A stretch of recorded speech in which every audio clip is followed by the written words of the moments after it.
ಹಿರಿಯರಾದ ತಳವಾರ್ ಸರ್ಗೆ ನಮಸ್ಕಾರಗಳು ಹೇಳುತ್ತಾ, ಅದೇ ರೀತಿ ಯಾಕಂದ್ರೆ ಅವರನ್ನು ಹಾಸ್ಪಿಟಲ್ ಫಸ್ಟ್ ಇಟ್ಟ ಅಂತ ಹೇಳುತ್ತಾ ನಾನು ಎರಡು ಮಾತುಗಳನ್ನ ಹೇಳ್ತಾ ಇದ್ದೀನಿ.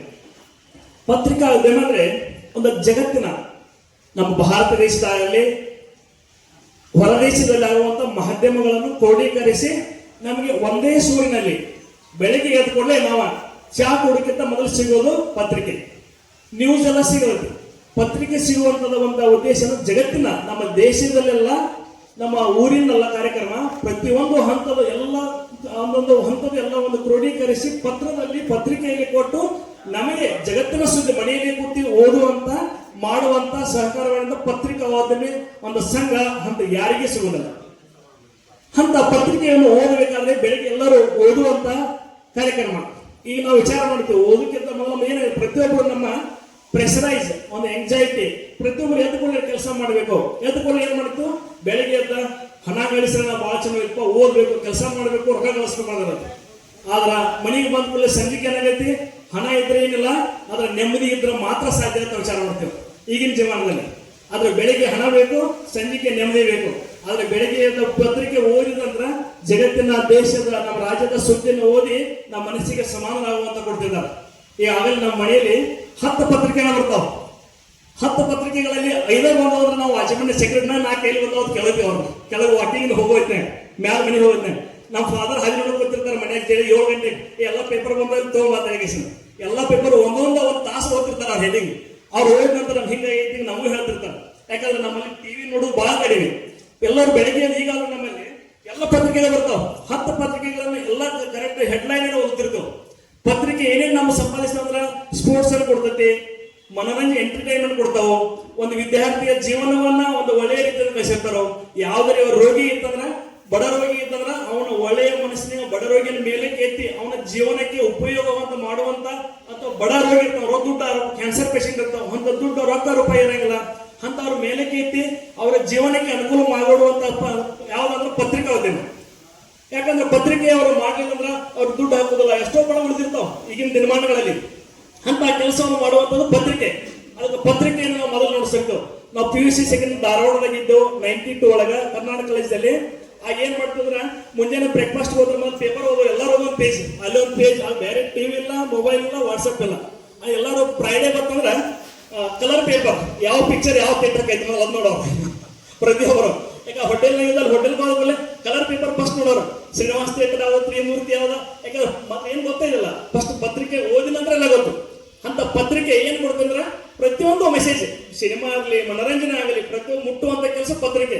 ಎಲ್ಲಕ್ಕಿಂತ ಮುಖ್ಯ ಏನ್ ಮಾಡ್ತಾರ, ಭವಿಷ್ಯ ಓದ್ತಿದ್ದು ಯಾವ ರಾಶಿ ಏನೈತಿ, ಸಂಯುಕ್ತ ಕರ್ನಾಟಕ ಭಾರಿ ಚಲೋ ಕೊಟ್ಟ, ಇನ್ನೊಂದು ಇವತ್ತು ಆಗೈತಿಲ್ಲ ನೋಡುವಂತದ ಅಂತದ್ದು ಕೊಡುವಂಥದ್ದು ಪತ್ರಿಕೆನ. ಒಬ್ಬನ ಮೇಲೆ ಅವನ ಜೀವನ ಉತ್ತಂಗ ಸ್ಥಿತಿಯಲ್ಲಿ ಹೇಳುವುದು ಪತ್ರಿಕೆ, ಕೆಳಮಟ್ಟದಿಂದ ಅವನು ಯಾವ ದುಷ್ಕರ್ಮಿ ಅಥವಾ ಕೆಟ್ಟ ಮನುಷ್ಯನಿಂದ ಅವನು ತೋರಿಸುವಂಥದ್ದು, ಇವನು ಹಿಂದಾವದನ್ನು ತೋರಿಸೋದು ಪತ್ರಿಕೆ. ಅಂತ ಪತ್ರಿಕೆ ಎರಡೂ ಕೆಲಸವನ್ನು ಮಾಡ್ತದೆ. ಹಿಂಗ ಶಾಸಕಾಂಗ, ನ್ಯಾಯಾಂಗ, ಕಾರ್ಯಾಂಗ ಅಂತ ಹೇಳಿ ಗುರುಗಳು ಹೇಳಿಲ್ಲ. ಅಂತ ಪತ್ರಿಕಾ ರಂಗ ಎರಡು ಕಂಬ, 4 ಮನೆಗೆ 3 ಕಂಬ ಇದ್ರೆ ಆಗೋದಿಲ್ಲ, 4 ಕಂಬ ಬೇಕು. 3 ಕಂಬ ಇದ್ರೆ ಮನೆ ಬಿದ್ದ ಬಿಡ್ತೈತಿ. 4ನೇ ಕಂಬ ಕರೆಕ್ಟ್ ಆಗಿತ್ತಂದ್ರ ಅದಕ್ಕೆ ವಾಸ್ತು ಕೇಳಿ ಮಾಡ್ಬೇಕೈತಿ. ಅಂತ ಪತ್ರಿಕಾ ರಂಗ ಕಾರ್ಯಕ್ರಮದಲ್ಲಿ ಇಂಥ 4 ಕಂಬಗಳು ಇರುವಂತ 4ನೇ ಕಂಬದ ಯಾವಾಗ ಬಹಳ ಮಹತ್ವ. ಆ ಕಂಬ ಇರ್ಲಿಲ್ಲ ಅಂದ್ರೆ ಎಲ್ಲ ಬಿದ್ದ ಹೋಗೈತಿ. ಅಂತ ಶಕ್ತಿ ಒಂದು ಪತ್ರಿಕೆಯಲ್ಲಿದೆ. ಯಾಕಂದ್ರೆ ಪತ್ರಿಕೆ ನಾವು ಒಂದು ಹೇಳ್ಬೇಕಂದ್ರೆ, ಪತ್ರಿಕೆ ನಮ್ಮ ಮಾತಿನಲ್ಲಿ ಕೆಲವೊಂದು ಶಬ್ದ ಇರ್ತಾವ. ನಾವು ಯಾವ ತರ ಮಾತಾಡ್ತೀವಿ ಜನರ ಜೊತೆ, ನಾವು ಒಳ್ಳೆ ರೀತಿಯಿಂದ ಒಳ್ಳೆ ಜನ ಆಕತಿ, ಕೆಟ್ಟದನ್ನ ಮತ್ತೆ ಕೆಟ್ಟದನ್ನ ಆಕತಿ. ಒಬ್ಬ ರಾಜ ಇದ್ದ, ರಾಜನಿಗೆ ಒಂದು ಕನಸು ಬಿತ್ತು. ಏನು ಕನಸು ಅಂದ್ರ, ರಾತ್ರಿ ಹೊಲ್ಕೊಂಡಾಗ ಅವನ್ನೆಲ್ಲ ಒಂದೊಂದು ಹಲ್ಲು ಉಚ್ಚಿ ಬಿದ್ದಂಗಾಗಿತ್ತ. ದೊಡ್ಡ ರಾಜ ಅವ, ಒಂದೊಂದು ಹಲ್ಲು ಎಲ್ಲ ಹಲ್ಲು ಉಚ್ಚಿ ಬಿದ್ದಂಗಾಗಿತ್ತು. ಮುಂಜಾನೆ ಎದ್ದ ಬೆಳಗ್ಗೆ ಎದ್ದವ ಎದ್ಕೊಂಡು ನನ್ನ ಹಲ್ಲು ಉಚ್ಚಿ ಬಿದ್ದಿಲ್ಲ, ಆದ್ರೆ ನನ್ನ ಕನಸಿನಾಗ ಹಲ್ಲು ಯಾಕೆ ಉಚ್ಚಿ ಬಿದ್ದು ಅಂತ ತಿಳಿಸಿಂದ ಆ ಊರಿನ ಧರ್ಮಗುರುಗಳನ್ನ ಕರೆಸ್ತಾನ, ಅದು ಭವಿಷ್ಯ ಹೇಳೋರ್ನ. ಅವ್ರು ಬಂದು ಏನ್ ಹೇಳ್ತಾರಂದ್ರ, ನೀವು ಹಲ್ಲು ಬಿದ್ದಾವಂದ್ರ ನಿಮ್ಮ ಸಾವು ಸಮೀಪ ಇದೆ, ನಿಮ್ಮ ಮುಂದೆ ನಿಮ್ಮ ಮಕ್ಕಳಲ್ಲಿ ನಿಮ್ಮ ಮುಂದೆ ನಿಮ್ಮನ್ನು ಸಾಯ್ತಾರ ನಿಮ್ಮ ಮಕ್ಕಳ ಅಂತ ಹೇಳ್ಬಿಡ್ತಾರ. ಯಾರ ಗುರುಗಳು ಹೇಳ್ತಾರ, ಒಬ್ಬ ಗುರುಗಳು. ಹಿಂಗಾಗಿ ಅವ ರಾಜಾಗ ಸಿಟ್ಟು ಬರ್ತೈತಿ, ನನ್ನ ಮುಂದೆ ನನ್ನ ಮಕ್ಕಳ ನನ್ನ ರಾಜವಂಶಸ್ಥರು ಯಾಕೆ ಸಾಯ್ತಾರೋ, ಸಿಂತಾರ ಕೆಟ್ಟ ಮಾತು ಹೇಳಿರ್ತೇಳಿ ಆ ಗುರುಗಳನ್ನ ಏನ್ ಮಾಡ್ತಾರ, ಜೈಲಿಗೆ ಹಾಕ್ಸಿಬಿಡ್ತಾನ. ಇನ್ನೊಬ್ಬ ಗುರುಗಳು ಕರೆಸ್ತಾನೆ, ಮತ್ತೆ ನನಗೆ ಹಿಂಗೆ ಹೇಳ್ಬಾರ. ಆ ಗುರುಗಳು ಏನ್ ಹೇಳ್ತಾರಂದ್ರ, ನೀವು ನಿಮ್ಮ ಸಾವು ಇಲ್ಲ, ನಿಮ್ಮ ಸಾವು ಬಹಳ ಇನ್ನೂ ಸಾವು ಇನ್ನು ಸಮೀಪಿಸುತ್ತಲ್ಲ, ನಿಮ್ಮ ಸಾವನ್ನ ಇನ್ನೂ ಹೆಚ್ಚಿಗಿದೆ. ಆದ್ರೆ ನಿಮ್ಮ ಮಕ್ಕಳ ನಿಮ್ಮ ಸಾವು ಹೆಚ್ಚಿಗೆ ಮಕ್ಕಳ ಸಾವು ಅಂತ ಅವ್ರ ಮುಂದೆ ಹೇಳಂಗಿಲ್ಲ. ಆದ್ರೆ ನಿಮ್ಮ ಸಾವು ಈಗಿಲ್ಲ, ನಾ ದೂರ ಅಂತ ಹೇಳ್ತಿರ್ತಾನೆ. ಇದ್ರ ಅರ್ಥ ಏನ? ಮೊದಲಿನ ಗುರುಗಳೇನ್ ಹೇಳ್ತಾರೋ, ನಿಮ್ಮ ಮುಂದೆ ನಿಮ್ಮ ಮಕ್ಕಳು ಸಾಯ್ತಾರೆ ಅಂತ ಹೇಳ್ತಾರೋ. ಇನ್ನೊಬ್ಬ ಗುರುಗಳ ನಿಮ್ಮ ಸಾವು ಎಲ್ಲ ತಿಳಿತಾನೆ. ಯಾಕೆ ಮಾತಿನಲ್ಲಿ ಸಾವು ಸಂಯುಕ್ತ ಎರಡು ಒಂದೇ ಅರ್ಥದ. ಅವ್ ಮಕ್ಕಳಿದ್ದಾಗನು ಸಾಯುದು, ಅವ್ ಮಕ್ಕಳು ಇಲ್ಲೂ ಸಾಯುದು, ಎರಡು ಅರ್ಥ ಇರುತ್ತೆ. ಆದ್ರೆ ಅವ್ನು ಹೇಳುವ ಅರ್ಥ ರೀತಿಯಲ್ಲಿ ಬೇರೆ. ಹಂಗ ಪತ್ರಕರ್ತರ ಏನು ಬರೆಯುವಂತಾಗ ಪ್ರತಿಯೊಂದು ರೀತಿಯನ್ನು ಬರೆದು ಅರ್ಥ ಒಂದೇ ಇರ್ತೈತಿ. ಒಬ್ಬೊಬ್ಬರ ಕೈಯಲ್ಲಿ ಪೆನ್ ಯಾವ ತರ ಹೋಗುತ್ತೆ ಬರೆದ ಬರವಣಿಗೆ ಮೇಲೆ ಇರ್ತೈತಿ. ಅಂತ ಒಳ್ಳೆಯ ಬರವಣಿಗೆ ನೀವು ನಮಗೆ, ನಮ್ಮ ನಾಡಿಗೆ, ಜನರಿಗೆ ಒಂದು ಒಳ್ಳೆಯ ಸಂದೇಶವನ್ನು ಕೊಟ್ಟು ಜಗತ್ತಿಗೆ ಎಲ್ಲರಿಗೂ ಆಗುವಂತ ಕಾರ್ಯಕ್ರಮಗಳನ್ನು ನೀವು ಹಮ್ಮಬೇಕು. ಯಾವತ್ತೂ ಸದಾ ನಿಮ್ ಜೊತೆ ಇರ್ತೇವೆ ನಾವು. ನನ್ನ ಹಾಸ್ಪಿಟಲ್ ಇದೆ, ಯಾರ ಪತ್ರ ಈಗಾದ್ರೂ ಪತ್ರ ಯಾರೋ ಬಂದ್ರು ನನ್ನ ಹಾಸ್ಪಿಟಲ್ ಒಳ್ಳೆಯ ಟ್ರೀಟ್ಮೆಂಟ್, ಫ್ರೀ ಟ್ರೀಟ್ಮೆಂಟ್ ಕೊಟ್ಟು ಕಳಿಸ್ತಾರೆ. ಪತ್ರಕರ್ತ ಯಾರೇ ಇದ್ರು ಸಹಿತ, ಯಾಕಂದ್ರೆ ಅವರು ಬಡ ರೋಗಿಗಳ ಅವ್ರ ಹೆಸರು ಹೇಳಿದ್ರು ಸಹಿತ ನಾವು ಮಾಡಿ ಕಳಿಸೋದೇ.